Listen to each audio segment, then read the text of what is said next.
Introducing the African Diaspora News Channel app, your gateway to stories that's overlooked by the corporate mainstream media. And we serve as the voice to the Shofar Black community. Here we got Dr. Candace Matthews. A lot of these documents, looking at. We are committed to informing and educating through the power of media. This country is supposed to be about the land of the free for all. It has not been free for black people, and we are tired. With our platform, we're helping to end injustice by exposing it. Join us in standing for excellence in journalism and serving our community. Download the African Diaspora News app today. Hello everyone, my name is Naledi Mfoloe and it is my absolute pleasure to welcome you to the latest edition of the African Diaspora News channel, where we unravel the stories that shape our world and our communities. Today we turn our attention to the political crisis unfolding in Zimbabwe and the latest comments from South Africa's Julius Malema, who is actually making headlines with a passionate plea for action.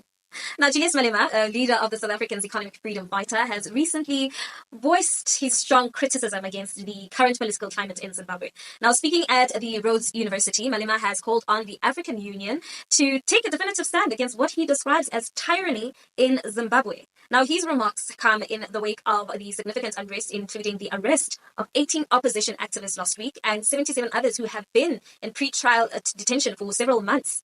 Let's have a look. The Zimbabwean youth must rise, because that nonsense will never come to an end as long as there is no unity of purpose against the tyranny, against the suppression of political wishes of Zimbabweans. So ourselves at Pan-African Parliament, at the AU, at SADC, we have to have a political will to speak for the people of Zimbabwe. When it comes from us, it will have more weight than when it comes from Europe. Why? Because we're brothers and sisters. They will know it's a friendly fire. But SADC, AU, South Africa, they are failing Zimbabweans because it's a bro scap. It's friendship. It's brother, leader, brother. When they meet, brother. And then when you ask what is the resolution, no one has taken any resolution. So only the power of the youth of Zimbabwe can change the political status quo. Now, Malema's speech has highlighted a growing frustration with what many view as a decline in democratic values in Zimbabwe. He has argued that the African youth and institution, particularly African Union, to actually speak and address these issues rather than waiting for condemnation from European nations.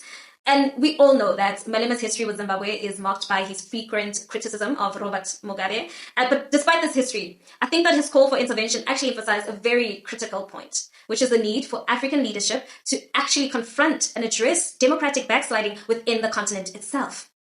Now, personally, I believe that Malema's call for the African Union to actually act is both timely and necessary.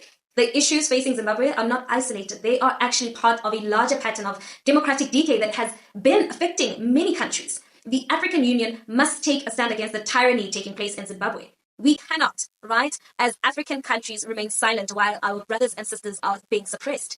And I agree that the youth of Zimbabwe must actually rise up against the suppression of their political wishes. The youth represent the future of any nation, and their active engagement in political processes is actually very essential for sustaining democracy. And absolutely, encouraging the youth of Zimbabwe to rise up against political suppression is a call for fostering a politically aware and active generation. It's a call for the youth to actually take up ownership of their country's future and to push for change that will build a more inclusive and democratic society. And I also think that it's actually very crucial that African leaders take responsibility for addressing such crises rather than relying on external pressure from Europe. Now, Malema's stance actually reflects a broader concern for democratic values and actually highlights the importance of African solidarity in confronting issues of governance and human rights.